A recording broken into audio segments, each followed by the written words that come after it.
Many of you have been down to Cardiff Bay and visited the Mermaid Quay, and you think it's just a shopping centre, but perhaps after you've heard this you might look around a little bit more carefully. It's called Once Upon a Tide. As I walked by on the shore today, I saw some mermaids in the bay, bosoms bedecked by long gold tresses, draping their forms in elegant dresses. "Hello, sailor," one of them said. "Would you like to lay on my seabed? I'd like to scale your fishnet tights and while away some sleepless nights." The tide was ebbing, exposing the rocks, wet and gleaming like her golden locks. I sat and passed the time of day. She told me how she liked to play.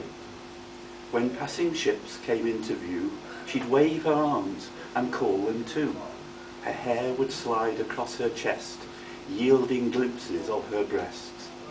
Her siren song would lure the sailors to the clutches of Davy's jailers. She thought this very comical. She's a naughty, naughty girl.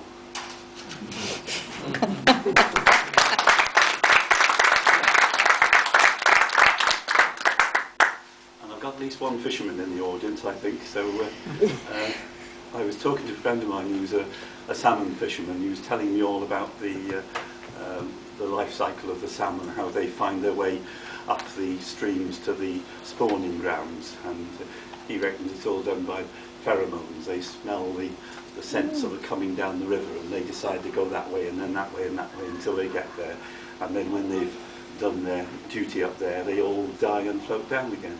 And it occurred to me that virtually all the salmon are in fact orphans. So I wrote a poem called An Orphan's Tale. Born beside a Celtic stream, parents dead or distant, the orphan waits to meet the world with hunger pangs persistent. Salt scent of sea directs him on to unknown far-off places. There's nothing here to tie him down, just unfamiliar faces. The journey starts, he moves along, drawn on by mystic threads, through river, sea and ocean, to Greenland's feeding beds. 3 years he feeds and swells and feeds, growing ever stronger, until those self-same mystic threads can hold him there no longer. "You must return," the voices say, from somewhere deep inside, but can he find that distant place where forebears lived and died? So off he sets to steer a course in search of who knows where. He dreams of leafy streams again, but dreams become nightmares. The sea is now bereft of salt. He cannot drink or feed, but the urge to purge his Piscean loins will overcome that need. Up weirs and leaps and ladders, he battles against the flow, past many baited traps and lines, to reach that place we know.